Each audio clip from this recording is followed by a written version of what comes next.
cœur de la forêt subsaharienne se trouvaient deux villages, Ogiaré et Gitsé. Un long fleuve séparait ces deux clans bien distincts. Il y a de cela 10 ans que ces deux clans s'entretuaient dans une lutte acharnée pour le pouvoir. Chaque roi de l'un de ces clans voulait envahir et s'emparer du territoire de l'autre afin de devenir le plus puissant de tous les chefs du village. Mais comme l'univers n'avait hélas pas dit son dernier mot, le roi Okuere, chef du village de Ogiaré, tomba gravement malade.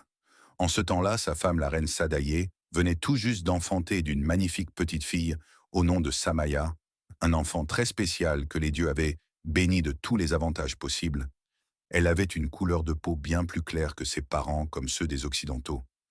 Elle avait des yeux verts qui brillaient de 1000 feux comparables à un rubis, un long regard comme celui des profondeurs des océans.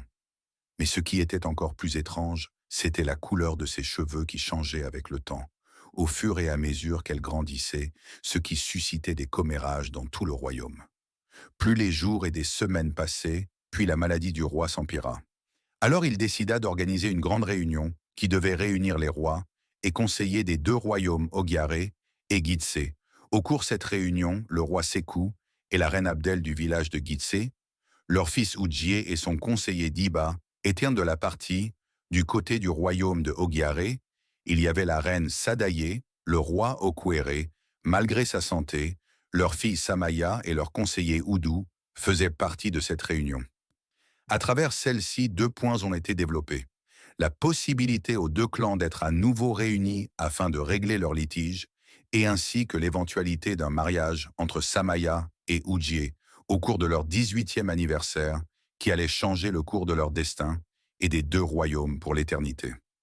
Des années après, une fièvre mortelle avait ravagé les deux royaumes. C'est à la suite de cette épidémie que le roi Sékou, la reine Abdel et la reine Sadaye perdirent la vie. Après cette malheureuse tragédie, le roi Okuere décida de régner dans les deux royaumes, le temps que le prince Oudjié et la princesse Samaya atteignent leur majorité afin de se marier pour prendre la succession des deux royaumes. Au cours de leur 18e anniversaire, le roi Okuere organisa un grand mariage avec tous les plus grands chefs des royaumes venant des 4 coins d'Afrique. Ceux étaient étonnés de la couleur de peau de la princesse Samaya et doutaient de ses origines africaines, ce qui suscita un mécontentement du roi Okuere, mais il ne se doutait pas qu'un grand coup se préparait derrière lui. Le soir après le mariage de Samaya et Oudjié, des hommes armés avec des lances rentrèrent en douce dans le palais et kidnappèrent le roi qui était allé dans son lit royal. Après, ils sortirent discrètement, sans se faire remarquer. Ensuite, ils emmènent le roi dans une cabane très loin de la forêt pour pouvoir ensuite poignarder leur lance en plein cœur. Dans son agonie, il prononça le nom de sa fille Samaya avant de rendre l'âme. C'est après des jours de recherche qu'on retrouva le roi mort, son corps flottant au bord du fleuve. C'était une grande perte pour les deux royaumes qui venaient tout juste de se remettre des précédents décès. Tous les villageois étaient en pleurs. Mais celle qui était la plus affectée de tout, c'était la princesse Samaya, qui passait ses journées dans la chambre en train de pleurer son père. Sa tristesse se reflétait en elle, car elle en avait perdu presque la couleur de ses cheveux, son teint devenait de plus en plus pâle. Mais son mari, le roi Oudjié, était là pour la soutenir et la réconforter, comme son bon devoir d'époux le demandait. Après quelques jours, comme la tradition le voulait, on l'enterra avec le plus des honneurs. Après 45 jours, le royaume organisa un retrait de deuil. Au cours de cette célébration, il y avait tous les rois des 4 coins d'Afrique qui étaient présents pour rendre hommage au défunt roi. La princesse Samaya commençait à se remettre peu à peu de la tragique mort de son père. Le mariage la réussissait. Tout au long de la fête, elle était rayonnante. Des semaines après ce retrait de deuil, on couronna enfin le prince Oudjié, roi du village Ogiaré et Gitsé. Des jours après son couronnement, il abusait de sa position en tant que femme en train de harceler sexuellement toutes les femmes du village. Si les hommes du village voulaient en survivre, ils devraient laisser leurs femmes passer la nuit avec lui. Il les payait grâce à ça. Les deux villages allaient de pire en pire.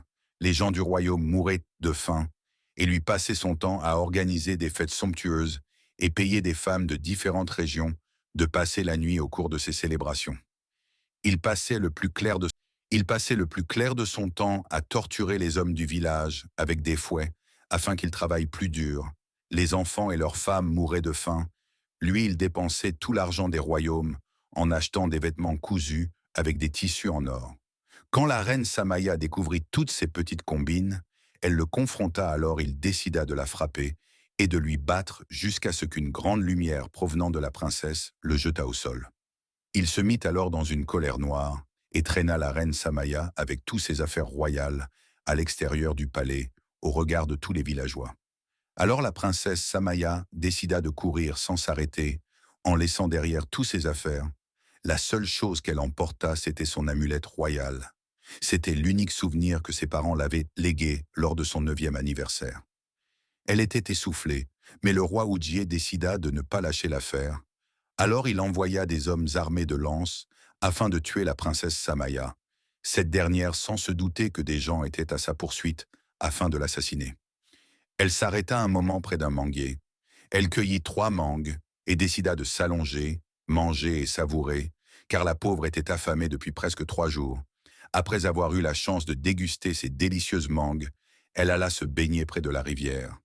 Au moment où elle était en train de s'habiller, elle aperçut des hommes armés qui venaient vers elle. Alors, craignant de se faire assassiner, elle se rhabilla le plus vite possible, continua sa course jusqu'à ce qu'elle arrive dans un autre village. C'est à ce moment précis que, n'ayant plus assez de force afin de se mettre debout, elle s'évanouit et s'effondra au sol.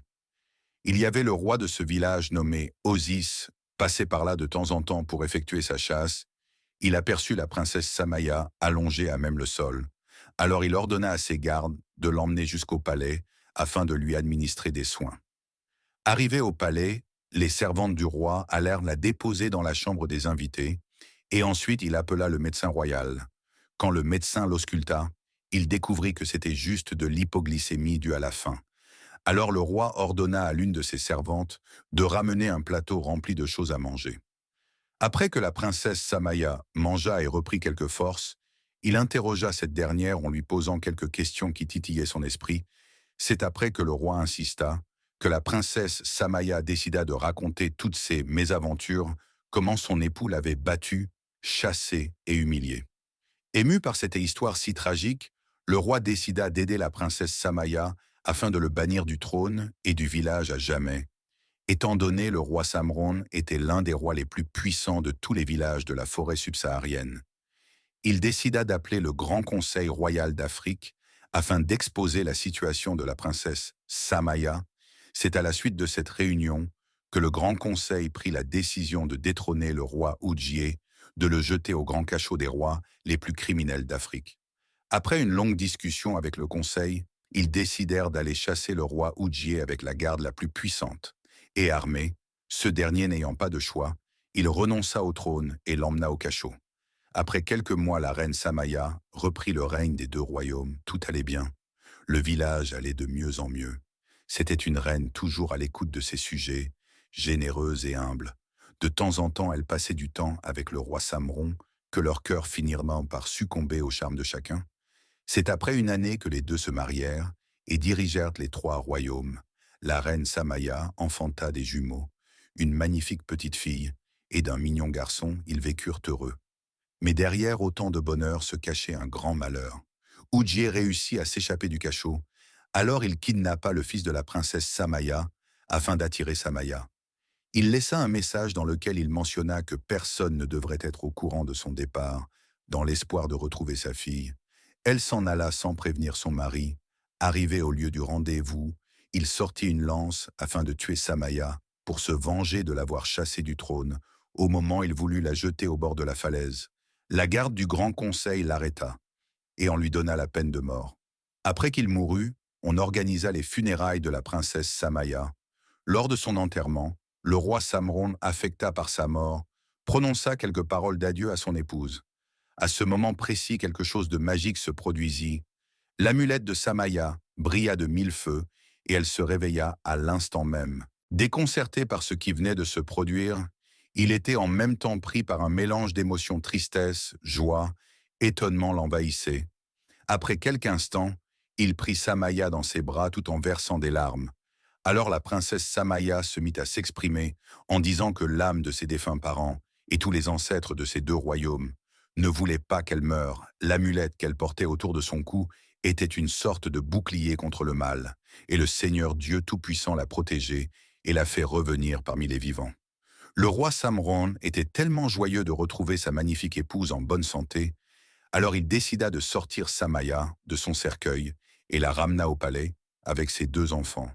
Les villageois, étant surpris par le retour inattendu de la princesse Samaya, proposa au roi Samron d'organiser une grande fête en l'honneur de son retour. Voilà comment se termine cette magnifique histoire. Surtout n'oubliez pas de vous abonner à ma chaîne et d'activer la cloche de notification afin de ne rater aucune autre vidéo.